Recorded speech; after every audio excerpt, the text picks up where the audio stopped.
Hello, তোমরা সবাই কেমন আছো? আজকে আমি don't be too emotional episode 8কে বাংলায় অনুবাদ করতে চলেছি। তো গাইজ, তোমাদের যদি ভালো লাগে থাকে তোমরা প্লিজ লাইক দিয়ে সাবস্ক্রাইব করে দিও। আর যারা আগের এপিসোডগুলি দেখো তো গাইজ দেখে নাও। কাহিনী শুরু হয় আমাদের সেখান থেকেই, যেখানে লিটল জেন আর বিগ জেন অলমোস্ট কিস করতে যায়, বাট পিজেন কী করে সেখান থেকে মুখ সরিয়ে নেয় আর বলে যে তুমি ঠিক আছো তো? তো জ্যান বলে যে হ্যাঁ আমি ঠিক আছি। তো সে পিজেনকে বলে যে আই এম সরি পিজেন। তো পিজেন তার হাত থেকে নিজের হাত সরিয়ে নেয় আর ওখান থেকে চলে যায়। তো জ্যান একটু স্যাড হয়ে যায়, কারণ সে ভাবে যে পিজেন তার থেকে দূরে চলে যাচ্ছে। সিন চেঞ্জ হয়ে পিজেনকে দেখানো হয় তার ঘরের মধ্যে তার ছোটো ভাই আছে যার নাম জিমে হয়। জিমে আসার পরেই পিজেনকে বলে যে হাই ব্রো। তো পিজেন তাকে দেখে খুব খুশি হয় আর বলে যে তোমাকে আমি অনেকদিন দেখিনি, তাই তোমার মনে আছে তো? তুমি আমাকে বলেছিলে তুমি আমাকে থাইল্যান্ড ঘোরাবে আর আমাকে খুব ভালো ভালো খাবারও খাবে। এইবারে তুমি আমাকে ইগনোর করতে পারো না। যেটা শুনে পিজেন বলে যে ওকে ওকে ঠিক আছে, আমি তোমাকে প্রমিস করছি আমি তোমাকে ভালো জায়গায় ঘুরাবো আর ভালো ভালো খাবারও খাওয়াবো। তো তারা দুজন ডিল করে নেয়। সিন চেঞ্জে আমাদের পিজেনকে দেখানো যে অফিসে থাকে, তখন সে জ্যানের কাছকে আসে। জ্যান বলে যে কী ব্যাপার পিজেন, কিছু কি হয়েছে? তো পিজেন বলে যে ও তুমি আমার, যেটা শোনার পর পিজেনের কথা শুনে জ্যান বলে যে অফকোর্স আপনি করতে পারেন, বলুন আমি কী করবো। তো পিজেন বলে যে তুমি আমাকে একটা লোক খুঁজে দাও, মানে আমি একটা ন্যানি খুঁজছি। তো এটা শুনে তো জ্যান শকড হয় আর বলে যে প্লিজ তুমি আমাকে বলো না যে তোমার বাচ্চা আছে, মানে সিরিয়াসলি পিজেন তোমার কি বেবি আছে?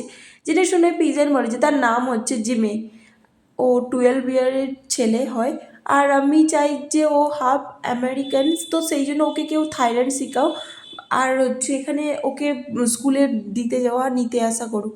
তো তুমি যদি এরকম কাউকে পাও তো আমাকে জানিও, ঠিক আছে? যেটা শোনার পর জ্যান বলে যে ওকে ঠিক আছে, আমি বুঝতে পেরেছি আপনি কী বলতে চাইছেন। তো এটা শোনার পরে পিজেন তাকে বলে যে আর হ্যাঁ আমি চাই যে তার নানি ওকে ট্রাভেল করানোর জন্য, মানে থাইল্যান্ড ঘোরানোর জন্য যেন ওকে নিয়ে যেতে পারে, এরকম কোনো পার্সন যাকে আমি বিশ্বাস করতে পারবো। যেটা শুনে জ্যান বলে যে ওকে আমি বুঝতে পেরেছি, আমি কোনো ন্যানি এজেন্সির সঙ্গে কন্ট্যাক্ট করে আপনাকে জানাবো। তো এটা শোনার পরে পিজেন বলে যে জ্যান তুমি কি কাজের পরে ফ্রি আছো আজকে ইভিনিংয়ে? যেটা শুনে জ্যান বলে যে হ্যাঁ আমি আছি, কেন? তো পিজেন তাকে বলে যে তুমি কি আমার সঙ্গে ডিনার করতে যাবে? যেটা শুনে জ্যান ওকে বলে। তারপরে সিনে পিজেন তাকে নিয়ে তাদের ঘরে আসে।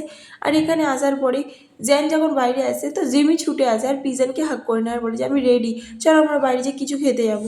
যেটা শুনে পিজেন ওকে বলে আর তখনই জ্যান আসে আর তাকে হাই বলে। তো জিমি তাকে বলে যে এটা কে পিজেন? তো পিজেন তাকে বলে যে এটা হচ্ছে জ্যান। তো জ্যান বলে যে আমার নামও হচ্ছে জ্যান, আমি লিটল জ্যান। যেটা শুনে জিমি একটু কনফিউজ হয় আর বলে যে মানেটা কি, তোমার নামও জ্যান কিন্তু আমার বড় মানে পিজেনের নামেও তো জ্যান। তো এটা শুনে জ্যান বলে যে ও তোমাকে জেপি কেন বলছে?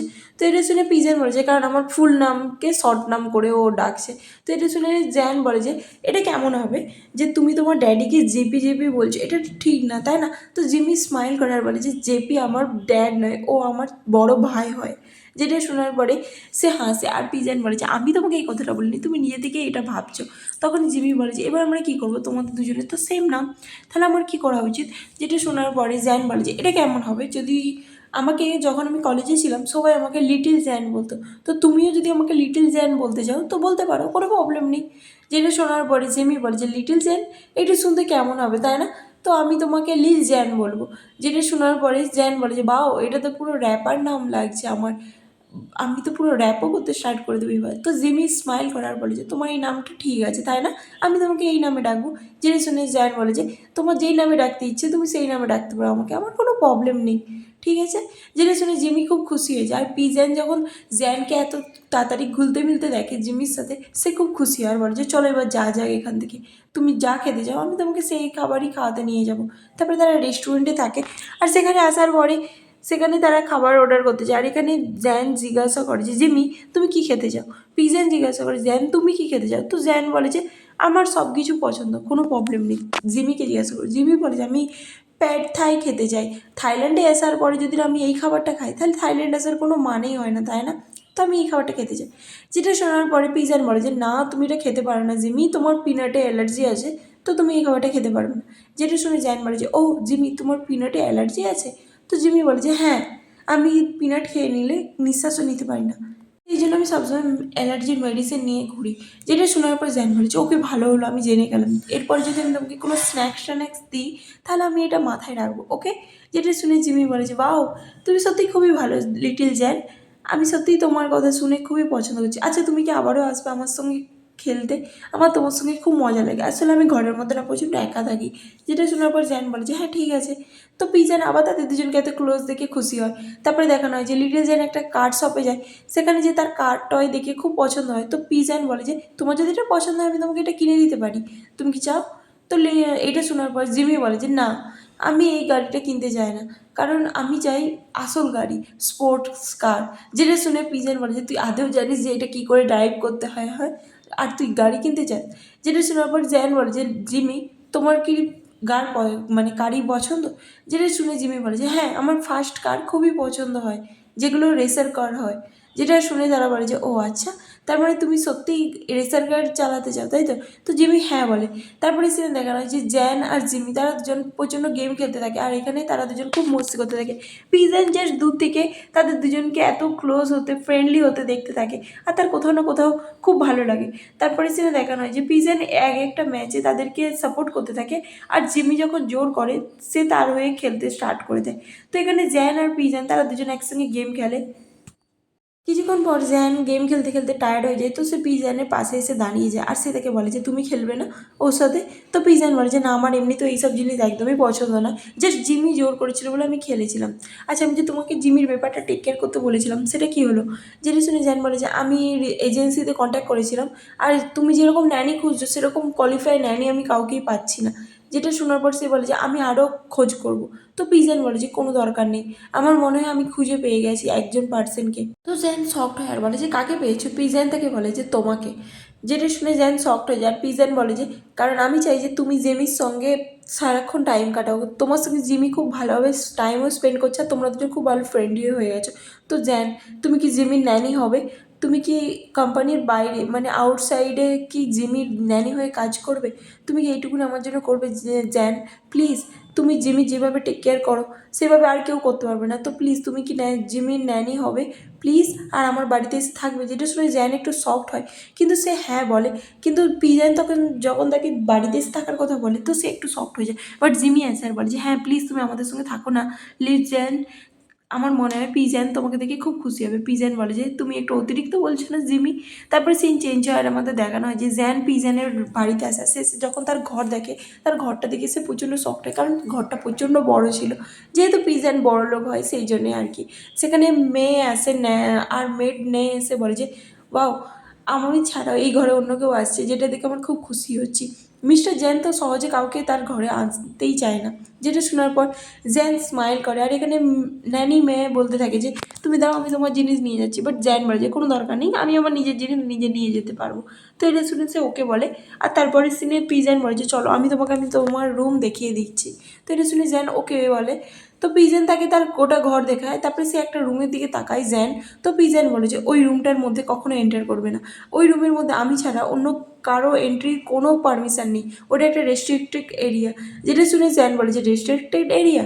তো সে বলে যে হ্যাঁ, তুমি ওই রুমের মধ্যে কখনো যাবে না, বুঝতে পেরেছো? যেটা শুনে জ্যান বলে যে ওকে ঠিক আছে, আমি বুঝতে পেরে গেছি। তারপরে পিজেনকে দেখানো যে তাকে তার রুম দেখায়, আর বলে যে এটা আজ থেকে তোমার রুম। তো জ্যান বলে যে ওয়াও, সত্যি এটা আমার রুম? এটা না সত্যি কতটা সাসপিসিয়াস লাগছে, বাট এই বেডটা কতটা কমফোর্টেবল অ্যান্ড সফট। যেটা শুনে জ্যান বলে যে তোমার পছন্দ হয়েছে জ্যান? তো জ্যান বলে যে হ্যাঁ, আমার খুবই ভালো লেগেছে।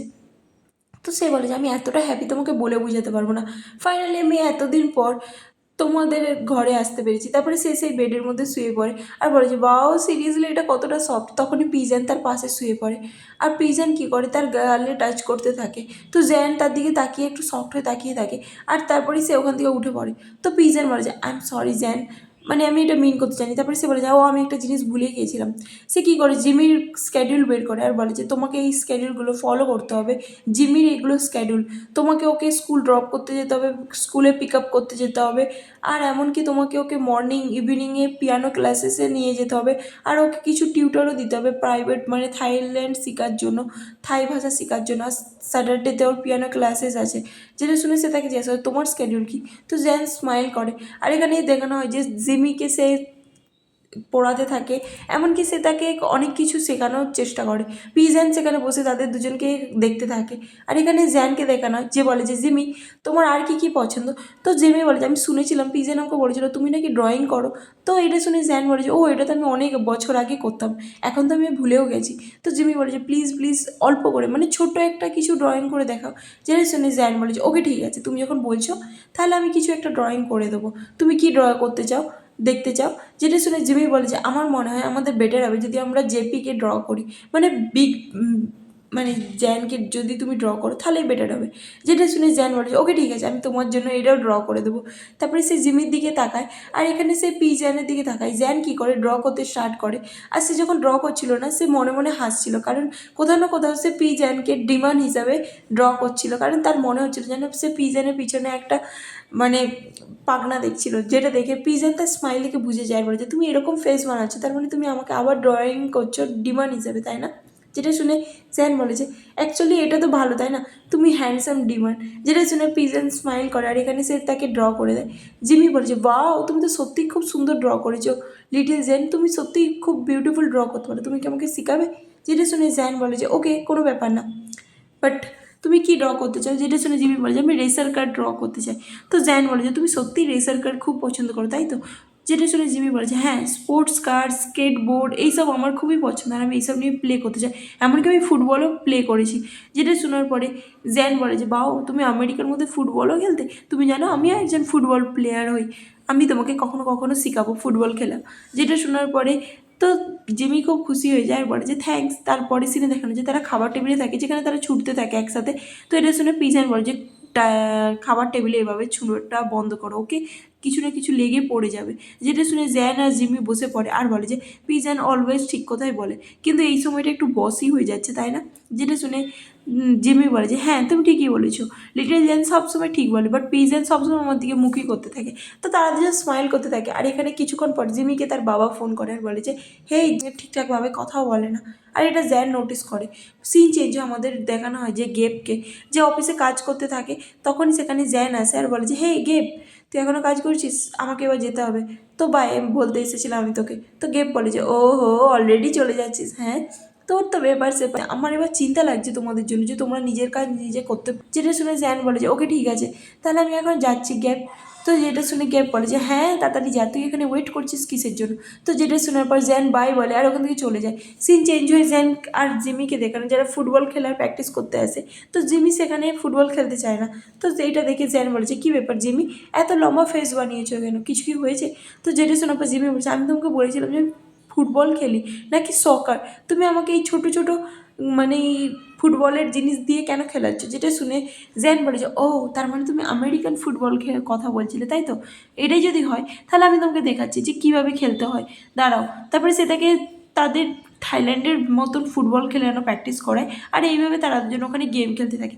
কিছুক্ষণ পরে জিমি জোরে কিক মারে, আর এখানে জ্যান কী করে, সে বলটা ঘুরাতে যায় সাইডে। তখন সে সুইমিং পুলে দেখে, যেটা আর কেউ নয় পিজন দেখে, যে সুইমিং করছিল। বাই গাইজ, এই সময় একে এতটা হট লাগছিল ওটা বিশ্বাস করো, আমি জাস্ট করে চিল্লাচ্ছিলাম দেখে। আর এখানে জ্যান তাকে হাঁ করে দেখেছিল। তারপরে কিছুক্ষণ পরে পিজনের কাছে ফোন আসে, তো সে ফোন তুলে আর বলে যে কী ব্যাপার, কী হয়েছে এইবারে? তো জ্যান তাদের কথা একটু শুনে কিছুক্ষণ পরে দেখা সব কিছু করতে রাজি আছি। তো পিজন বলে যে তুমি ভেবে নাও, যদি তুমি চাও যে আমি পলিটিক্যালে কেরিয়ারে তোমাকে হেল্প করি, তাহলে তোমাকে এর জন্য আমাকে অনেক বেশি পে করতে হবে। তো তুমি জানো তো, আমি যদি যা চাইবো তোমাকে সেটাই দিতে হবে আমাকে, যেটা যতই ডিফিকাল্ট হোক না কেন। যেটা শোনার পরে তো সেই লোকটা বলতে থাকে যে হ্যাঁ আমি ঠিক আছে, আমার কোনো প্রবলেম নেই, তুমি আমাকে যা বলবে আমি তোমাকে তাই পে করব, কিন্তু একবার জাস্ট আমাকে পলিটিশিয়ান করে দাও তুমি, তাহলেই হবে। যেটা শোনার পর পিসান বলে যে ওকে ঠিক আছে, তুমি যখন রাজি আছো তাহলে আমি তোমাকে ফেভার করতে পারি, আর হ্যাঁ তার জন্য আমাদেরকে কন্ট্যাক্ট সাইন করতে হবে। আর এখানে জ্যান তাদের কথা শুনতে থাকে। তো পিজন তাকে সেই আবার গোলার চেনের মতো লকেট বের করে, আর সেখানের মধ্যে তাকে ফিঙ্গারপ্রিন্ট দিতে বলে। আর এখানে দেখানো হয় যে সেই লোকটা তাতে হ্যাঁ বলে দেয়, আর তাতে তার আঙুলের মানে ব্লাডের কন্ট্যাক্ট বানিয়ে নেয়। যেটা শোনার পরে পিজন খুব খুশি হয়, আর সেই লোকটা বলে যে থ্যাংক ইউ, আমার কাজ হয়ে যাবে তো? যেটা শুনে পিজন বলে যে হ্যাঁ নিশ্চয়ই তোমার কাজ হয়ে যাবে। তো সেই লোকটা ওখান থেকে চলে যায়।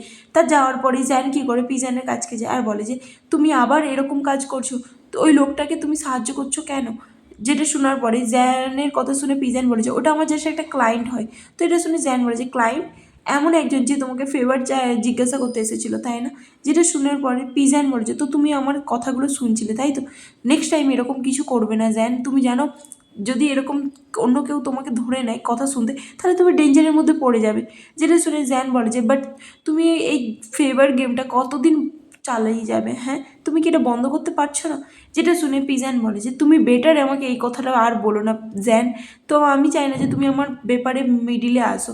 আর মনে রেখো তুমি যদি আমাকে ফলো করো আগের বারে যেটা হয়েছিল সেরকম কিছু হতে পারে। তখনই সে আগের কথা ভাবে যখন পিজানকে গান মানে থেকে শ্যুট করে দিয়েছিল কেউ, তো সে যখন বেডের মধ্যে ছিল হসপিটালে সেই সব কথা মনে ভেবে সে বলেছে পিজান আমি বেশি কিছু ভাবিনি, বাট আমার মনে হয় তুমি যদি বারবার এই কাজগুলো করতেই থাকো মানে সারা জীবন, তাহলে তুমি প্রবলেমের মধ্যে নিশ্চয়ই একদিন একদিন পড়বে, তুমি যতই ক্যাপেবল হোক না কেন তাহলে একদিন একদিন প্রবলেমের মধ্যে তুমি পড়েই যাবে।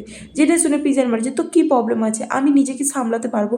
যেটা শুনে জ্যান বলে যে এমন নয় যে তুমি নিজেকে সামলাতে পারবে, তোমার আশেপাশে যারা আছে এমনকি জিমি, তোমাকে জিমিকেও দেখভাল করতে হবে। যেটা শোনার পরে পিজান সফট হয়ে তার দিকে তাকিয়ে থাকে। জ্যান বলে যে তুমি কি চাও তোমার আশেপাশের লোকরা হার্ট হোক? তোমার জন্য যদি তোমার আশেপাশের লোকের দিকে কোনোভাবে কেউ টার্গেট করে তাহলে কি তোমার ভালো লাগবে? যেটা শুনে পিজান বলে যে যদি এরকম কিছু হয় তাহলে আমি নিজে থেকে ওদেরকে প্রোটেক্ট করব। যেটা শুনে জ্যান বলে যে তোমার যা ইচ্ছে তুমি তাই করো, যেদিন তুমি আর এই সব কিছু ফোর্স করে হ্যান্ডেল করতে পারবে না আর সামলাতে পারবে না সেই দিন আমার কাছকে এসো, ওকে? যেটা শোনার পর সে ওখান থেকে পালিয়ে যায়। তারপরে সিনে জ্যানকে দেখানো হয় যে তার ফ্যামিলির সঙ্গে ডিনার করতে থাকে। তার মা বলে যে কিন্তু এই ন্যানির কাজটা তোর করার কি দরকার, তুই এমনিতে যে কাজটা করছিলিস ওটা তো খুবই ভালো ছিল তাই না? তারপরেও আবার ন্যানির কাজ করে নিজেকে টায়ার্ড করার কোনো দরকার নেই। জেনে শুনে জ্যান বলে যে কোনো ব্যাপার। জ্যান তার মাকে বলতে থাকে যে মা তুমি জানো জিমি খুবই স্মার্ট আর ইজি ওর সঙ্গে কথা বলা, ও সব কিছু বুঝতে পারে তাড়াতাড়ি আর ওকে সামলানো অতটা মানে কোনো প্রবলেমের নয়। যেটা শুনে তার মা বলে যে তাও তুমি তোমার বসের সঙ্গে এতটা কাজ করছো তারপরে আবার ঘরেও কাজ করছো।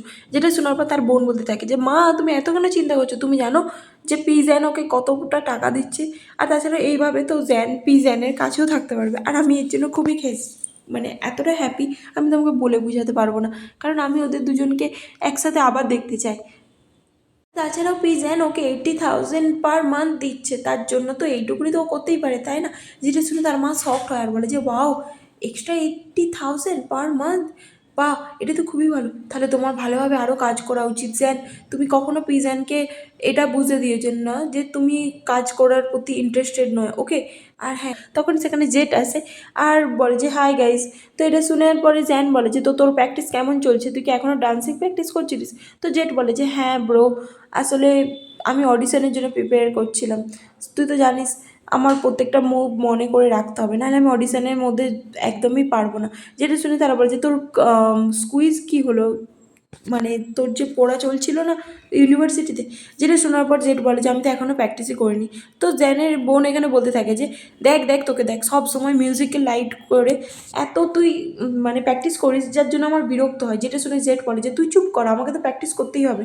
তো তার বোন বলতে পারে যে আমি যখন লাইভ স্ট্রিম করি না তোর মিউজিক ব্যাকগ্রাউন্ডের ভয়েসে এত আসে যেখানে আমি বিরক্ত হই।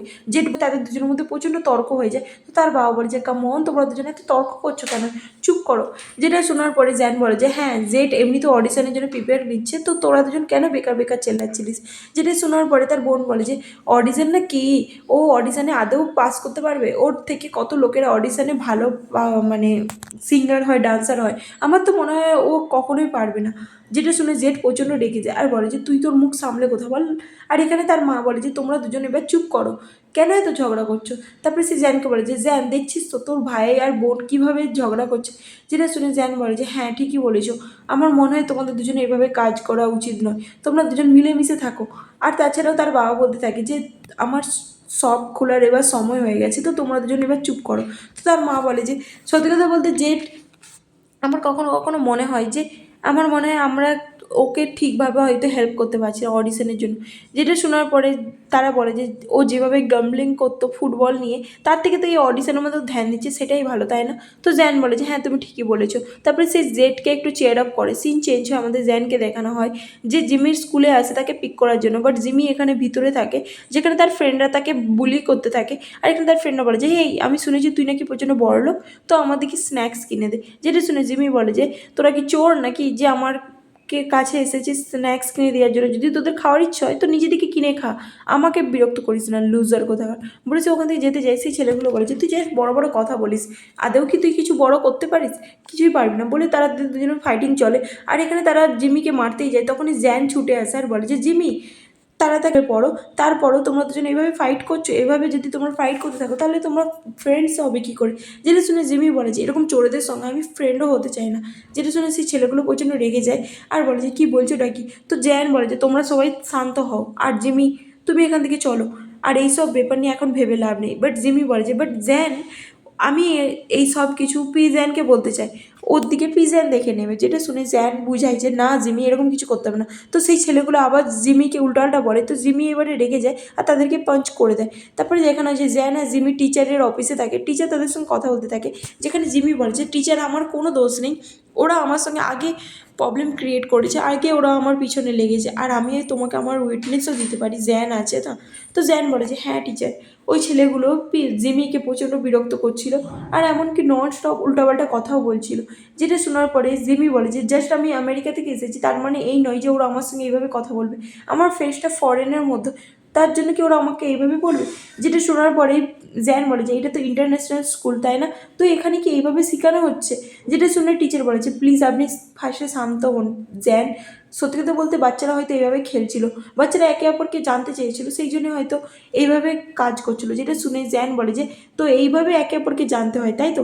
যেটা শুনে টিচার বলে যে জিমি ফার্স্টে ওদেরকে মেরেছে, আর আপনি এই ব্যাপারে কী কথা বলবেন, আপনার এই ব্যাপারে কিছু বলার আছে? যেটা শুনে জ্যান বলে যে তার জন্য আমি সরি বলছি, কারণ ওই ছেলেগুলো জিমিকে প্রচণ্ড বিরক্ত করেছিল যার জন্য ও ফাইট করেছে। যেটা শুনে আবার টিচার বলে যে আমার মনে হয় এইসব কিছু আপনাকেও বাহবা দেওয়া উচিত নয়, আর তাছাড়াও নেক্সট বার যদি এরকম কিছু হয় আমরা জিমিকে পানিশ করব।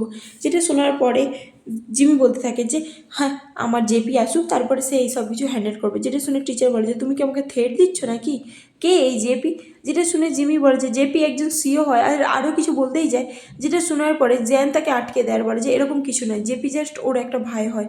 তারপরে সিনে দেখানো যে তারা বাইরে থাকে, আর এখানে বাইরে আসার পরে জিমি বলতে থাকে যে তুমি চিন্তা করো না, আমি জেপিকে যে বলবো আর ও ওদের হয়ে ফাইট ব্যাক করবে, সবাইকে দেখিয়ে দিবে যে আমার সঙ্গে মেশআপ করার কী প্রবলেম। তো জ্যান তাকে মানা করে, তখনই সেই দুটো ছেলে আবার আসে, আবার বলে যে জিমিকে কিরে তোকে টিচার বকেছে, কালকে তোকে আমরা আবার দেখে নেবো, তুই যখন কালকে আসবি তখন তোকে আমরা দেখে নেবো। যেটা শুনে জ্যান বলে যে বাস অনেক হয়ে গেছে। তখনই জ্যান পিছনটা থেকে আসে আর বলে যে তোমাদের দুজনই ছিলেন তাই না, আর আমি যদি যাই তাহলে তোমার প্যারেন্টসের জন্য অতটাও ভালো কিছু হবে না, তো সেই জন্য নেক্সট টাইম তুমি যদি জিমিকে বুলি করেছো আমার থেকে খারাপ তোমাদের জন্য কেউ হবে না, এবার এখান থেকে চলে যাও। তো তারা ওখান থেকে চলে যায়। তারপরে সিন চেঞ্জ হয়, এখানে জ্যান জিমিকে দেখানো যারা রেস্টুরেন্টে থাকে, যেখানে জ্যান বলে যে জ্যান আমার তোমাকে একটা কথা বলার আছে, তোমার এইভাবে ওদেরকে মুখ করাটা উচিত হয়নি, ওরা জাস্ট বাচ্চা হয়। যেটা শুনে জ্যান বলে যে আমি তো জাস্ট ওদেরকে একটা লেসন শেখাচ্ছি, ওরা বড় হয়ে কোনো পলিটিশিয়ান বা মার্ডারার্স না হয় যারা অন্যদেরকে বুলি করবে। তুমি বুঝতে পেরেছো, যদি না এখন থেকে শিক্ষা ভালোভাবে দেওয়া হয় তখন বড় হয়ে কী হবে? যেটা শুনে জ্যান বলে যে এমন করে তো বোঝো যেন তুমিই কোনো একটা মনস্টার। যেটা শুনে জ্যান স্মাইল করে, বাট জ্যান বলে যে বাট জ্যান ওরা জাস্ট বাচ্চা হয়, আর তুমি যদি এরকমই করতে থাকো তাহলে কী করে হবে? যেটা শুনে জ্যান বলে যে আমি ওই প্রিন্সিপালকে বলে দিয়েছি যেই টিচারটা জিমির ব্যাপারটা এত লাইটলি নিচ্ছিল তাকেও যাতে বের করে দেয়। যেটা শুনে জ্যান বলে যে জ্যান কিন্তু কেন? তো জ্যান বলে যে কারণ স্কুলের মধ্যে যদি কেউ কাউকে বুলি করে সেটা ছোটোভাবে নেওয়া উচিত না, এখন যদি বাচ্চাবেলা থেকে ওরা এরকম করে তাহলে বড় হয়ে কী করবে? যেটা শুনে জ্যান বলে যে তুমি যদি এরকমই করতে থাকো তাহলে জিমি কোনোদিনও কারোর সঙ্গে ফ্রেন্ডশিপ করতে পারবে না। তো জ্যান বলে যে এরকম ফ্রেন্ডের কী দরকার যেখানে কেউ কাউকে বিরক্ত করবে বা মারবে। আর এখানে জিমিকে দেখানো হয় যে তার ব্যাগ দিকে একটা ক্যান্ডি বের করে আর সেটাকে মজায় খেতে থাকে, আর এখানে জ্যান আর জ্যান তারা দুজন মিলে তর্ক করতে থাকে, যেখানে জ্যান জ্যানকে বোঝানোর চেষ্টা করে যে বাট জিমিরও ফ্রেন্ড দরকার তাই না লাইফে। বাট জ্যান বলে যে কোনো ফ্রেন্ড দরকার নেই যারা ওকে এইভাবে টর্চার করবে বা বুলি করবে, ওকে এর থেকে বেটার ও কোনো ফ্রেন্ডই না রাখে। তখনই জিমি বলে যে আমি নিঃশ্বাস নিতে পারছি না, যেটা দেখে জ্যান শকড হয়ে বলে যে জিমি কী ব্যাপার কী হলো? তো জ্যান তখনই দেখে যে জিমি কিছু ক্যান্ডি খাচ্ছিল আর বলে যে এই ক্যান্ডিগুলো তোমাকে কে দিয়েছিল? বাট জিমি কিছু বলার অবস্থাতেই ছিল না, কারণ তার মধ্যে পিনাটস ছিল যেটাতে জিমির অ্যালার্জি ছিল। যেটা দেখার পরে সে তাকে বলে যে তোমার অ্যালার্জির মেডিসিন কোথায়? আর আমাদেরকে একটা সিন দেখানো হয় যখন জিমি ক্লাসরুমে ছিল তাকে একটা মেয়ে এই ক্যান্ডিগুলো দিয়েছিল মানে তার ফ্রেন্ডশিপ করার জন্য, আর জিমি সেটা নিয়ে নিয়েছিল। আর যখন সে সেই ছেলেগুলোর সঙ্গে ফাইট করছিল তখন তার ব্যাগ দিকে ক্যান্ডিটা পড়ে যায় আর সেটা সে নোটিসও করেনি। যে তার অ্যালার্জির মেডিসিনটা নিচে পড়ে গেছে। আর এখানে পিজান কী করে, জিমিকে কোলে তোলে, তারপরে সে মল থেকে মানে রেস্টুরেন্ট থেকে ছুটে বাইরে বেরিয়ে আসে। আর এখানে সে তাকে ডাক্তারের কাছে নিয়ে যায়, যেন তাদের সঙ্গে ছুটতে থাকে। আর এই সিনটা দেখে মনে হচ্ছিলো যেন তারা একটা ফ্যামিলি হয়। আর এই ফ্যামিলি সিন দেখে আমার সিরিয়াসলি খুব ভালো লাগছিলো। বাট আমার জিমির জন্য টেনশন হচ্ছিলো, তো ডক্টর জিমিকে নিয়ে যায় আর বলে যে তোমরা চিন্তা করো না, আমি হ্যান্ডেল করে নিচ্ছি। কিছুক্ষণ পর ডক্টর বাইরে বেরিয়ে এসে, আর এখানে জ্যান আর পিজান প্রচণ্ড টেনশন করতে থাকে। ডক্টর আসার পর বলে যে তোমরা দুজন ফার্স্টে কাম ডাউন হও, আর জিমি এখন বেটার আছে। বাট তার আগে আমাকে এটা বলো যে জিমিকে পিনাটের ক্যান্ডি কে দিয়েছিল, কারণ এটা ওর জন্য একদমই সেফ না। তোমরা জানো যে ওর এটাতে কতটা অ্যালার্জি আছে। যেটা শোনার পর জ্যান একদম স্যাড হয়ে যায়। তো পিজান তার মুখ দেখে বুঝতে পারে। তো সে বলে যে আসলে সত্যি কথা বলতে জিমিকে ওর একটা ফ্রেন্ড দিয়েছিল, আর ও ভুল করে না জেনেই এটা খেয়ে নিয়েছিল, ভেবেছিল যে এটা হয়তো ক্যান্ডি হয়, পিনাটস নয়। যেটা শোনার পরে পিরাম তাকে বলতে থাকে যে ওকে ঠিক আছে। তারপরে দেখানো হয় যে জ্যান বলে যে না, এটা আমার ফল্ট, আমি যদি আরও বেশি ওর উপরে ধ্যান দিতাম তাহলে এইসব কিছু হতোই না, যা হয়েছে সব কিছু আমার জন্য হয়েছে। পিজান তাকে বোঝায় যে জ্যান, এই সব কিছুর জন্য তোমার দোষ নয়। কিন্তু জ্যান কাঁদতে থাকে, জ্যানকে হাক করে নেয়। পরের সিনে জ্যানকে দেখানো যে জিমির পাশে বেডে বসে থাকে, আর এখানে জিমি ঘুমের বড়ে বলতে থাকে যে জ্যান, লিটিল জ্যান, তুমি আমাকে প্লিজ ছেড়ে যেও না, মায়ের মতন তুমিও আমাকে ছেড়ে যেও না। আর এখানে জ্যান যখন এই কথাগুলো শুনে, সে তাকে বুঝায় যে জিমি, আমি তোমার পাশেই আছি, তোমার কিচ্ছু হবে না, তুমি চিন্তা করো না। কিন্তু জিমি ঘুমিয়ে ঘুমিয়ে বলতে থাকে যে লিটিল জ্যান, প্লিজ আমাকে ছেড়ে যেও না, জ্যান তুমিও থেকো ওখানে। আর এই কথাগুলো শুনে জ্যানের কোথাও না কোথাও স্যাড হয়। বাইরে জ্যানকে দেখানো হয় যে তার বাবার কাছে মুখ খেতে থাকে, কারণ তার বাবা বলে যে তুমি জাস্ট তোমার একটা ছোট ভাইয়ের কেয়ার করতে পারছিলে না, তুমি জানো তোমার জন্য আমাকে এখানে ফিরে আসতে হয়েছে, তুমি জানো আমি কতটা বিজি থাকি মিটিংয়ে, আমার একটা ইম্পর্টেন্ট ক্লায়েন্টের সঙ্গে আমি মিটিং ক্যান্সেল করে এখানে এসেছি, তোমাকে জাস্ট একটা তোমার ছোট ভাইকে দিয়েছিলাম দেখভাল করার জন্য, তুমি সেটাও করতে পারলে না। তুমি কি একদম কাজের মধ্যে ধ্যান দিচ্ছ না নাকি? তুমি যে ড্যামেজটা ক্রিয়েট করেছো ওটাকে তুমি কী করে ঠিক করবে জ্যান? যেটা শুনে পিজান বলে যে বাবা, আগে আমার কথা শুনো, ঠিক আছে? যেটা শুনে তার বাবা বলে যে না, আমি তোমার কোনো কথা শুনতে চাই না, তুমি তোমার ভাইয়ের খেয়াল রাখতে পারছো না, তুমি আমার বিজনেস কী করে টেক কেয়ার করবে, আমি সেটাই বুঝতে পারছি না, এবার আমি তোমাকে বিশ্বাস করবো কী করে? তখনই সেখানে জ্যান আসে আর বলে যে স্যার, আমার মনে হয় এই ম্যাটারটা নিয়ে আমাকে ব্লেম দেওয়া উচিত, জ্যানকে নয়। জ্যানের এখানে কোনো গণ্ডগোল নেই, আমি হচ্ছি জিমির ন্যানি, আর এই সব কিছু আমারই ভুল, আমি যদি ওর উপরে বেশি করে ধ্যান দিতাম তাহলে হয়তো এইসব কিছু কখনোই হতো না। যেটা শোনার পরে জ্যানের বাবা বলে যে ও আচ্ছা, তাহলে তো আমার তোমাকে ফায়ার করে দেওয়া উচিত, তাই না? যেটা শুনে জ্যান বলে যে না, তুমি এটা করতে পারো না। তো এটা শুনে তার বাবা বলে যে আমি জানতাম তুমি এই কথাটাই বলবে, সেই জন্য আমি ওকে ফায়ারও করছি না, বাট এই সব কিছু তোমাকে হ্যান্ডেল করতে হবে, ঠিক করতে হবে, ওকে? না হলে আমি কিন্তু কাউকে ছেড়ে কথা বলবো না, তুমি জেনে রাখো জ্যান। তারপরে তার বাবা ওখান থেকে চলে যায়। আর এখানে জ্যান বলে যে জ্যান, আই এম সরি, আমার জন্য তোমাকে তোমার বাবার কাছে এই সব কথা শুনতে হচ্ছে, তাই না? আমি যদি ওকে আরেকটু ধ্যান দিতাম তাহলে এই অ্যাক্সিডেন্টটা কখনোই হতো না। তো জ্যান আবার জ্যানকে বলে যে জ্যান, আমার সঙ্গে আমার বাবার ফাইট হতেই থাকে, আর তার জন্য তোমাকে খারাপ ভাবতে হবে না, এটা এতটাও বড় কোনো ম্যাটার নয়, তুমি এইসব কথা ভাবা বন্ধ করো জ্যান, এইসবের জন্য তোমার কোনো দায় নেই। আর তাছাড়াও জিমি এখন সেফ আছে, তাই না? তুমি জিমির যথেষ্ট ভালোভাবে টেক কেয়ার করেছো, আমার বাবা সারা জীবনই এরকম। আর এখানে জ্যান আর পিজন যখন বাড়ি ফিরতে থাকে তারা দুজনেই স্যাড থাকে। জ্যান তো চুপ করে থাকে, সে তার রুমে ঘুমানোর চেষ্টা করে, কিন্তু তার ঘুমও ধরে না। তো সে বাইরে একটু চলে আসে, কিন্তু বাইরে আসার পরেই যখন পিজন তাকে সে একটা রুমে যেতে মানা করেছিল, সেই রুমটাতে লাইট জ্বলে, যেটা দেখে সে ভাবে যে এই রুমের মধ্যে এমন কি আছে যে পিজন আমাকে এন্টার করতে মানা করেছিল। তো তার মধ্যে কিউরিয়াসিটি জাগে, আর সে সেই রুমের কাছে চলে যায়। তারপরে সে যখন ভিতরে লাইট দেখে তো সে ভিতরে যায়, আর সেখানে যে সে জাস্ট সফট হয়ে যায়, কারণ সেখানে জ্যানের সব মেমোরি ছিল, মানে জ্যানের যত পিকচার ড্যান সেই পিকচারগুলো তুলেছিল, সেগুলো যে জ্যান তুলেছিল, সেই লেটার, এমনকি তাদের সেই ছোট্ট ডল, সেই সব কিছু, যেই সব সিন দেখে জ্যান মনে বুঝতে পারে যে জ্যান তাকে 5 বছরে কোনো দিনও ভুলেনি। তখন সে একটা সামনে সাদা কাপড় দেখতে পায়, যখন সে সাদা কাপড়টাকে সরায় সে সেখানে নিজের একটা স্ট্যাচুও দেখতে পায়, যেটা জ্যান বানিয়েছিল। তখনই সেখানে জ্যান আসে আর বলে যে জ্যান, তুমি এই রুমে কী করছো? তো জ্যান বলে যে জ্যান, আই এম সরি, আমি কখনো ভাবিনি যে তুমি আমাকে এতটা ভালোবাসো বলে। যেটা শুনে জ্যান বলে যে কেন? তো এটা শুনে জ্যান বলতে থাকে যে কারণ এই ডোরটা লক খোলা ছিল, সেই জন্য আমি ভাবলাম যে কী এমন আছে আমি দেখতে চাইছিলাম, বাট আমি দেখে শকড হলাম যে তুমি আমাকে এখনও পর্যন্ত ভুলোনি। যেটা শুনে জ্যান বলে যে আমি তোমাকে কখনোই ভুলিনি, আমি তোমার থেকে যতটাই দূরে থাকি না কেন, তোমাকে দেখে আমি যতটাই বিহেভ করি না কেন যে আমার মনে কোনো ফিলিংস নেই, বাট আমার মনে তোমার জন্য সারা জীবন ফিলিংস আছে। যেটা শুনে জ্যান বলে যে জ্যান, আমি জানি তুমি আমার উপরে রেগে আছো, বাট তুমি কি আমাকে একটা চান্স দিতে পারো? তো জ্যান বলে যে জ্যান, আমি তোমার উপরে রেগে নেই, আমি তোমার থেকে দূরে আছি, কারণ আমি যদি তোমার সঙ্গে আবার একসঙ্গে হয়ে যায়, তাহলে এবার যদি তুমি আবার আমাকে বলো তোমার লাইফ থেকে চলে যেতে, তাহলে আমার মনে হয় না আমি আরেকবার তোমাকে হারাতে পারবো। তো সেই জন্য আমি এই রিলেশনশিপটাকে এখানেই থামিয়ে দিয়ে রাখছি। যেটা শুনে জ্যান বলে যে please and I am sorry, please আমি আর তোমাকে কখনো আমার লাইফ থেকে চলে যেতে বলবো না, প্লিজ আমাকে একটা চান্স দাও। যেটা শোনার পরে তো পিজন কাঁদতে চালু করে, আর জ্যানও কাঁদে, আর তাকে বলে যে আই এম সরি, সে তাকে হাক করে নেয়। আর এখানে পিজন বলে যে থ্যাংক ইউ। তো জ্যান বলে যে তুমি আমাকে প্রমিস করো যে তুমি আমাকে ছেড়ে আর কখনো কোথাও যাবে না, আমাকে এতটা ভালোবাসার জন্য থ্যাংক ইউ পিজন, চলো আবার একসঙ্গে হয়ে যায়, আমি চাই যে তুমি আর আমি আবার একসাথে হয়ে যাই। যেটা শুনে পিজন বলে যে জ্যান, ভেবে নাও, একবার যখন তুমি এই রুমের মধ্যে ঢুকে পড়েছো, তাহলে তুমি আর এই রুম থেকে বেরাতে পারবে না, তুমি কি এই সব কিছুকে অ্যাকসেপ্ট করতে পারবে? যেটা শুনে জ্যান হ্যাঁ বলে, আর এখানে পিজন ফাইনালি তাকে কিস করে। অ্যান্ড 5 ইয়ার পর গাইজ যারা দুজন আবার ইন্টিমেট হয়। কিছুক্ষণ পরে দেখানো হয় যেখানে পিজন জ্যানকে জিজ্ঞাসা করে যে তো তোমার স্ট্যাচুটা পছন্দ হয়েছে? তো জ্যান বলে যে কে বানিয়েছে? তো এটা শুনে পিজন বলে যে আমি নিজে থেকে বানিয়েছি, তোমার বডিকে আমার থেকে ভালোভাবে আর কেই জানবে, তাই না? সেই জন্য জ্যান স্মাইল করে, আর এখানে পিজন বলতে থাকে যে জ্যান, দেখো তুমি তুমি হয়তো এটাই ভাবছো না আমি কত সাইকো, বাট তুমি জানো জিনিয়াসরা সবসময় সাইকোই হয়, যতগুলো জিনিস আছে তারা সবাই সাইকো। যেটা শুনে জ্যান স্মাইল করে, আর পিজন বলে যে দেখো জ্যান তুমি কতটা বিউটিফুল, আমার চোখ দিয়ে দেখো। যেটা শুনে জ্যান তাকায় আর বলে যে তুমি ঠিকই বলেছো। পিজন বলে যে তোমার এটা ভালো লেগেছে? তো জ্যান বলে যে হ্যাঁ। আর এখানে পিজন বলে যে সত্যি কথা বলতে আমি তোমাকে কখনোই ভুলিনি, আর আমি সবসময় তোমার পাশে থাকবো। আর এখানেই এই এপিসোডটা শেষ হয়ে যায়। আজকের জন্য এটুকুনি ছিল।